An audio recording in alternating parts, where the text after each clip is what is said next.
fresh spinach. I'm choosing to do it with fresh spinach. Right? So a little bit of the prep that we have to do for the spinach is we are going to blanch it for 2 minutes in the microwave, and it becomes nice and soft. And then I am going to use my stick blender and make a puree out of it. So I will keep it covered. You can also do this on the stove top. Whatever I'm doing in the electric skillet, you can do it on the stove top, no problem. The first thing that we're going to put in is cumin seeds. So all of your aromatics will always go in first so that your oil is infused with the aroma of the seeds. Any kind of seeds that you're cooking will always get added to hot oil. Do not use any powdered spices in your hot oil because they will burn. This is a bay leaf, which is the Indian bay leaf, so we're going to just break it up and put that. We will put 2 pods of cardamom, and the best way to do is just to open up the pods a little bit. You can use powder or whole. Just remember to take them out before serving. That goes in. So basically these are the aromatics which are building the base of the curry that we're making. I'm going to add 2 cloves. Usually in the Western concept, when we say cinnamon and cloves, they're like, why would you use it in savory dishes? But you'll be surprised, the base of a good curry consists of a lot of aromatics that make it. So then close the door, please, because we're in the middle of a food demonstration. I'm going to add ginger and garlic. And I will saute this till it's aromatic. When you put it in the hot oil, you'll be able to smell it. Do not let it burn.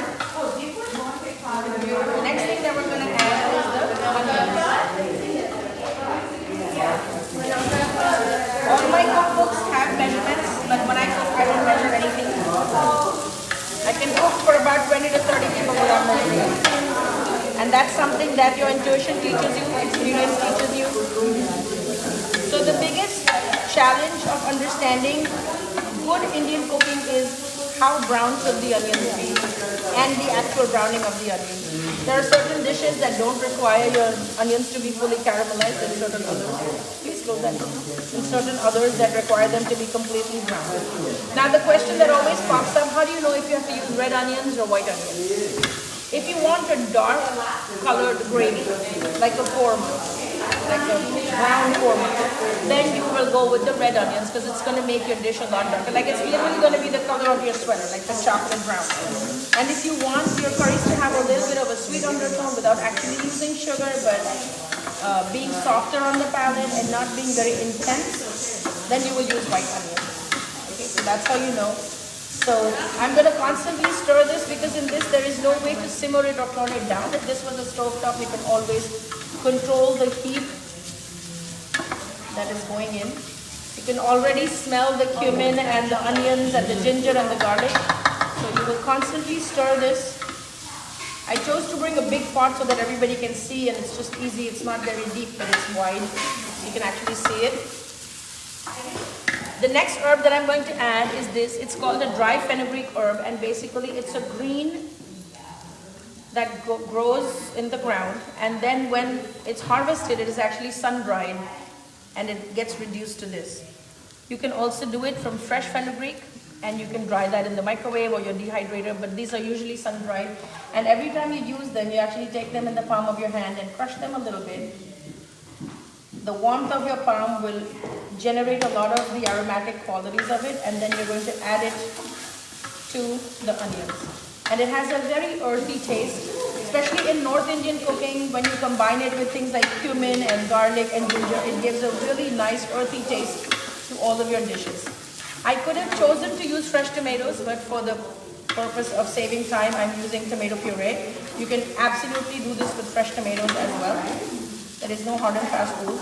If you see anything sticking to the bottom of the pan, there is no harm in giving it a little drizzle of water just to deglaze. Right, and it also helps the onions to soften. If you want to make an oil-free version, then sauteing your onions in water is a thing that you should learn. There is zero oil that is used in those kinds of dishes, and you will just basically have a good non-stick pan and you will water saute all of your onions, right? So you can see they're now slightly pink. They're not white anymore. They're kind of pink and green from the earth. I will continue to saute this a little bit more, and I will add a little water just so that it can soften. And I'm going to cover this for a little bit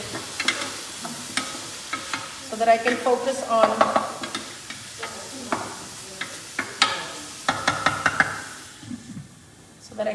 on pureeing the spinach. So this is just regular spinach it's baby spinach that comes in a bag, and I just blanched it in the microwave. You can do it on the stove top. Sometimes it'll already release moisture, so don't add too much water to begin with. You can always add it if you need it. And if you're using frozen spinach, then the minute you put it in the microwave, it is going to release a lot of moisture. This definitely needs more water, but you can use a hand blender, you can use a regular Vitamix or whatever you have. It all works. Just be careful not to splatter it too much.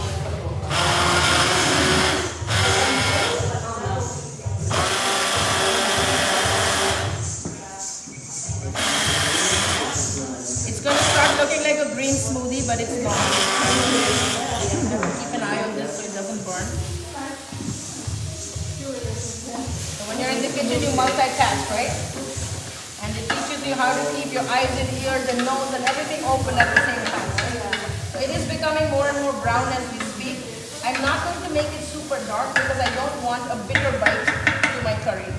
Right? I will add a little more water. Whenever you want to buy some time, add a little water. Only when you're frying something and you want to buy time, do not add water. If you're deep frying something and you need to buy time, you take the pot and you put it off the stove. You don't add water. So we have all levels of chefs in this world, and it's better to give that disclaimer.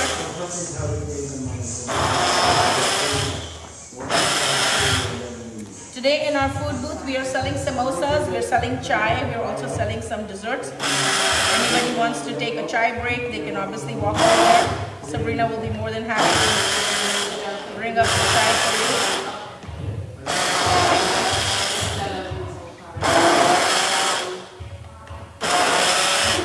This would have gone a lot faster if I had done it in a regular blender. I just didn't want to carry anything with a glass jar. So you're going for a smooth blend.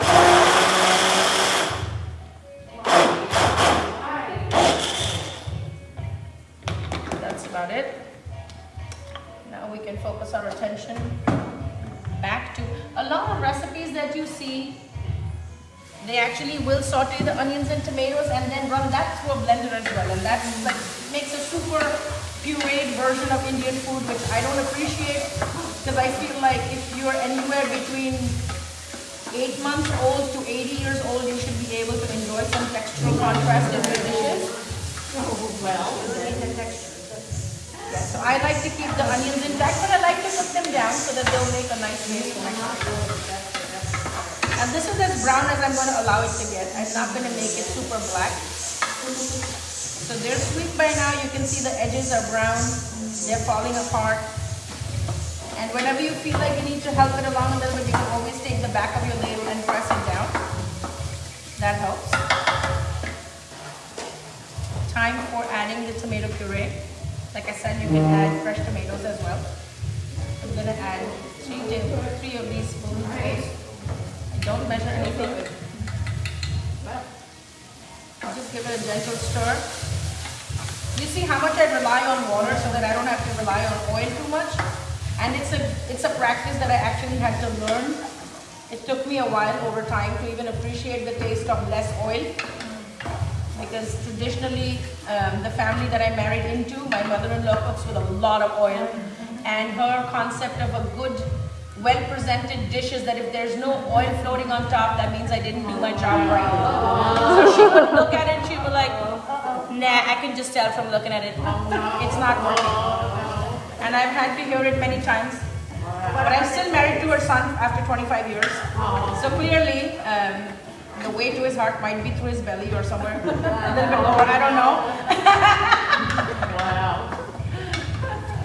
Okay, so it tastes, right? Yeah, I mean, it's actually an acquired skill, because if you're from a traditional culture that uses a lot of oil or palm oil or shortening or whatever, you really have to figure out your own tweak on eating healthy and making it better than like not sacrificing the taste, because we're not physically as active as our ancestors used to be. So to continue eating or cooking the same way doesn't make sense. Also, a lot of our fats and oils are unsaturated fats, and we don't need that in our system.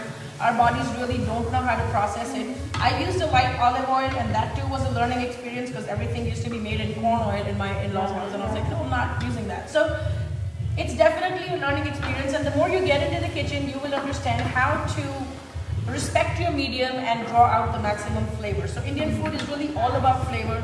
This is a base curry that you can make and put anything. You could add a piece of chicken to this, you could add fish to this, you could add peas to it, you could do whatever you want to do to it.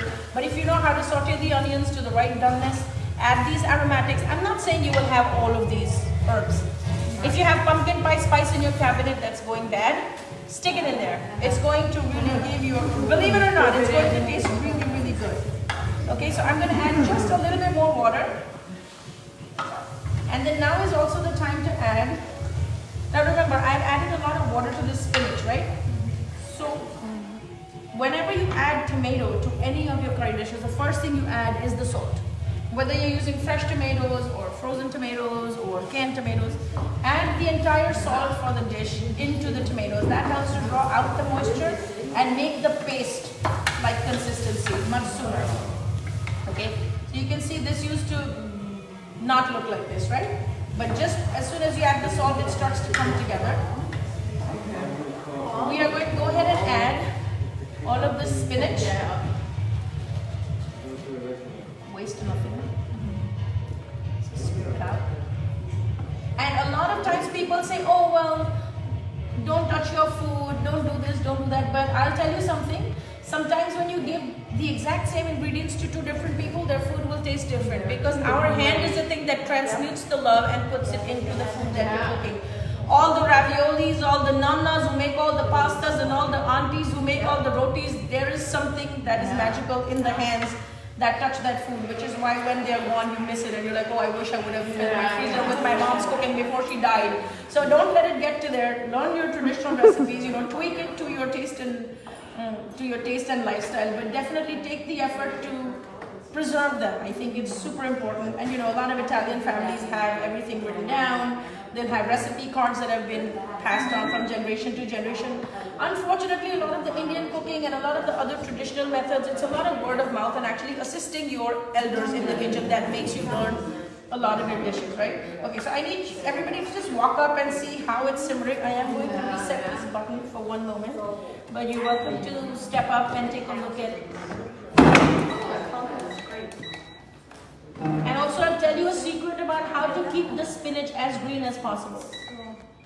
So the one thing that you want to do with spinach is, first of all, never cook it covered. If you cook it with a cover, it's going to turn black. That's one thing. The second thing is, when you blanch it, you can actually throw it into an ice bath, which is like a big bowl of cold water and ice, and it's going to retain the color. The third trick is you can add a pinch of baking soda to spinach. It will retain its color. So add a little bit of sugar and baking soda to the spinach. It will retain the color. Okay, now if you realize I haven't touched any of the powdered spices yet, right? So the spinach is gone in, it's bubbling away. If you eat butter, this would be a really good time to add a good dollop of butter to this, or heavy cream if you eat that. And also you can decide if you want your dish to be more heavy on the chickpeas or heavy on the spinach, right? It's called Chana Saag, but it's literally just spinach enrobed chickpeas, right? So you have to figure out what is the proportion of chickpeas to spinach that works for you. This is your protein for the day, perhaps. Do you want to add more? Another very common dish that's sold in Indian restaurants is called Saag paneer, and it's made exactly the same way, except that instead of chickpeas we use paneer, which is like a Indian cottage cheese. Okay, so we're going to give it a gentle stir. You can see it's already starting to come together. A little bit of cilantro, never hurt anybody. Now I'm gonna go ahead and add some dry spices. So definitely paprika. I don't use heat in my food. No. And it's just a matter of personal preference. But if you like heat, you can use cayenne pepper instead of paprika. That totally works. The next thing that's gonna go in is a coriander seed powder. And this gives a nice, grounded, earthy taste to your dishes. That's the basis of a good curry. Are there any vegans in the house right now? Any vegans? Sometimes. I don't have butter, but I'll show you a trick of how to make this creamy, okay? If you don't have butter, you can still make it creamy. First of all, the puree of the spinach makes it creamy, and you can see the onions are still holding their own, but they're also lending flavor. The last thing that I'm going to add is called a chana masala, which is specifically for chickpea dishes. I'm going to add just a little bit because it tends to make the curry a little bit dark. It has dry mango powder, which has a darkening effect on your curries. Wow. So you have to use it with caution. I will check for seasoning to make sure that it's salted enough. Wait till you taste it. And I will taste salt. How good am I? not to toot my own horn, but it really is great. And I'm going to add just a little bit of salt. And Reena, if you can give me a quarter of a cup of milk from there, please. Is that pink salt? Himalayan salt, yes. I only use that in my food. I don't use. The good thing with using Himalayan pink salt is that when you put your food in the fridge, it doesn't change the taste of your food because the chemical composition of the salt does not alter when you bring it out and microwave it. Look at that. So when you're pickling anything, when you're preserving anything, when you're putting it in the fridge to eat the next day, always use a Himalayan pink salt or a sea salt. Okay? Now, if you use half and half, you can put half and half. If you have heavy cream at home, you can use that. If you have butter, put a dollop of butter. If you want to keep it low calorie, then don't do this step. Okay? So we are going to add a little bit of milk to this to make it nice and rich. You'll see I have not used any garam masala. I haven't used anything exotic that you can't easily find anywhere. Even though garam masala is very easily found right now in all supermarkets. So we are going to let this simmer for a few minutes.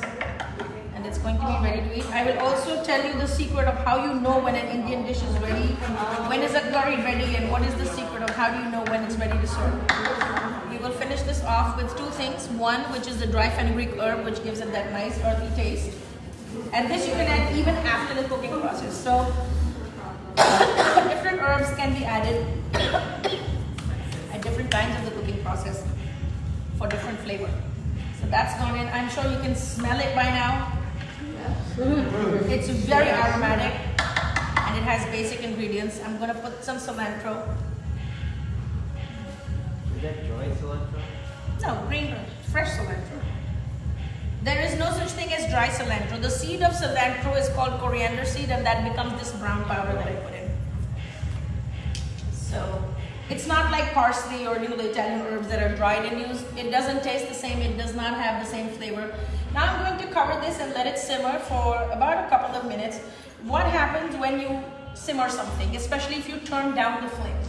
Let's say you've made something which has a lot of oil or a lot of ghee or a lot of butter in it. When you turn it down and allow it to simmer, the steam that gets trapped in your pan or your pot helps to pull the oil out from whatever you've cooked. So even if you cook with 2 drops of oil, if you add the liquids or the vegetable broth when you're sauteing your onions or whatever, even if you added 2, 3, 4 drops of oil, when you allow it to cover and cook like this, all the oil will come to the top if you give it a few seconds. But you have to turn down your heat all the way low, and it's going to happen for you. Okay? So yes, it takes patience, but you'll see it's going to skim to the top, and you'll know your food is ready to be served. So we are actually almost ready to serve. So I'm going to get this mess out of the way. Pretty, you can have this back on. Thank you.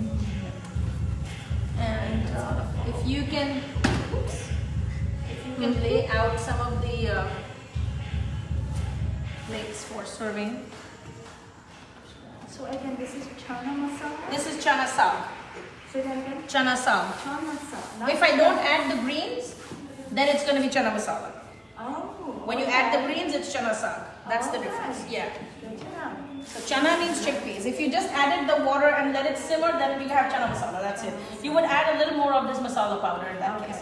I also have spices that I sell on my website, which then you don't need any of this. You just need your own salt and you need your own water. That's all you need. So you could just add that to chickpeas, add cream or water or coconut milk of your choice and make it that. Or you could add kale, like you just make the chickpeas and then add kale. So you could make a big pot of stew and make it with kale. Okay, so this is ready to get plated. And if you come up close, you'll be able to see what I was talking about.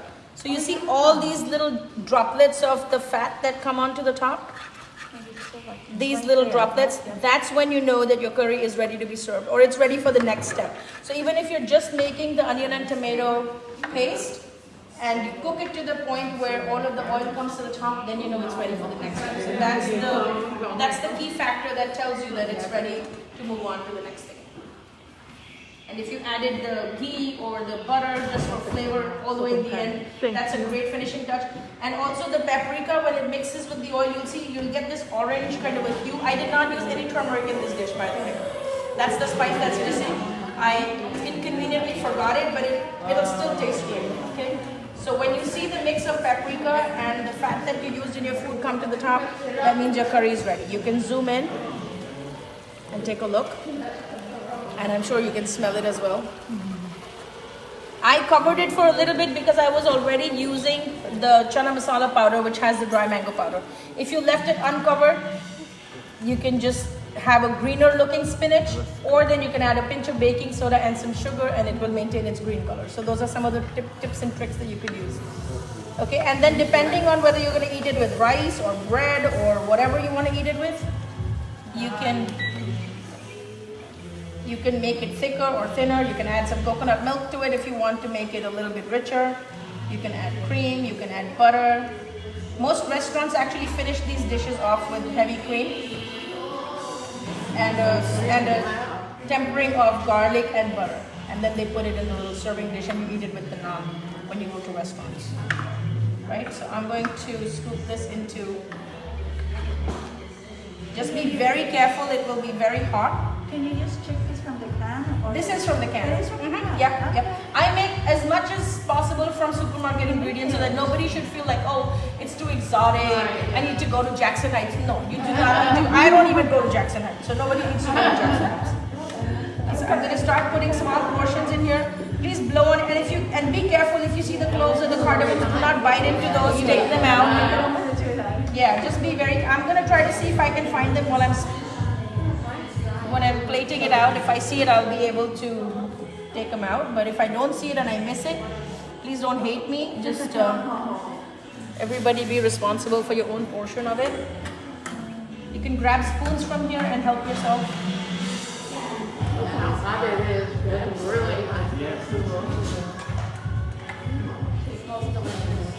Try it. Now for my introduction. My name is Chef Nipur.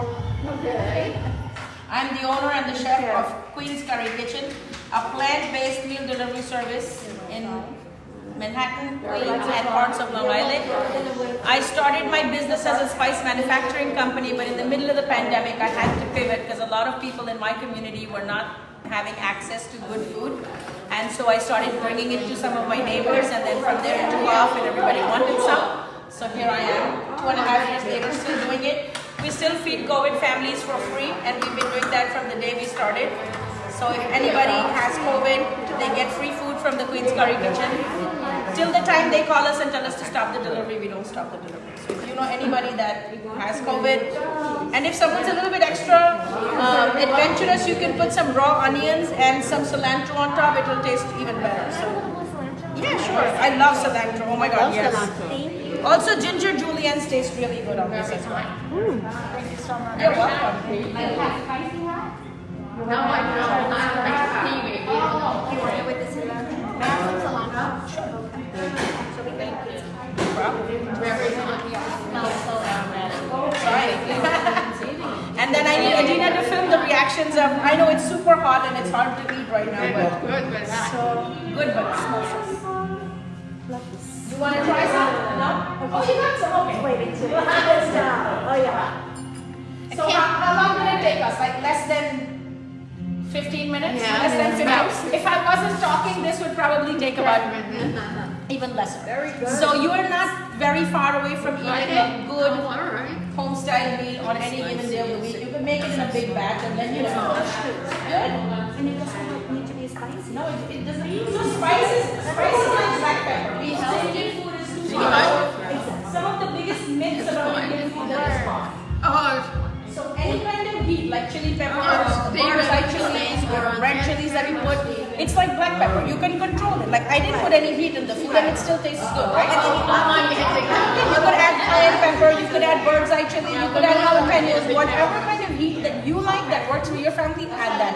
If you're adding turmeric, definitely add black pepper to your food because it helps with the absorption of turmeric. The else had a little thick. That's from the chana masala because it has a little bit of black pepper in that. Yes. Nice. Would you like to come to our food tasting? Yeah. You're welcome. it's good, right, Stephen? Stephen looks hungry. That doesn't taste heavy burn. No, if you control the amount of oil or ghee you're putting in, it doesn't have to taste heavy. You can eat this every day with a piece of garlic bread, naan, with naan. But not everybody has the skills to make naan. Now they're not in cost. Have a taste. You're welcome. Very good. It's not spicy. No, I know. It's just not right now. Yeah. Who's Sit that? down. Very good. It's very good. Where is she? Very good.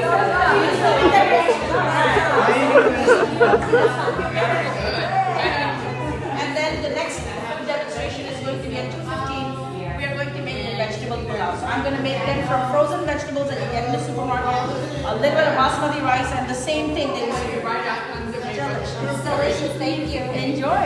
I'm so happy to hear that. Huh? Yeah, well, I I'm don't going think to we'll put the be cover here. back on so that everybody is.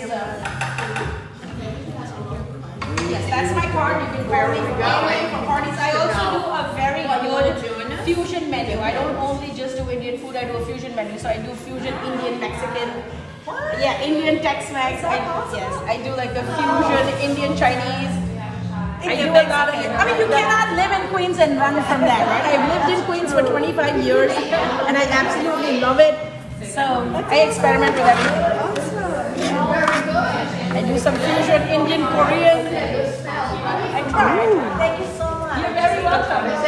If you'd like to get added onto our mailing list, there's a way to do that. And you can end the line, and then they can get onto the mailing list right from the computer, so you can end the line.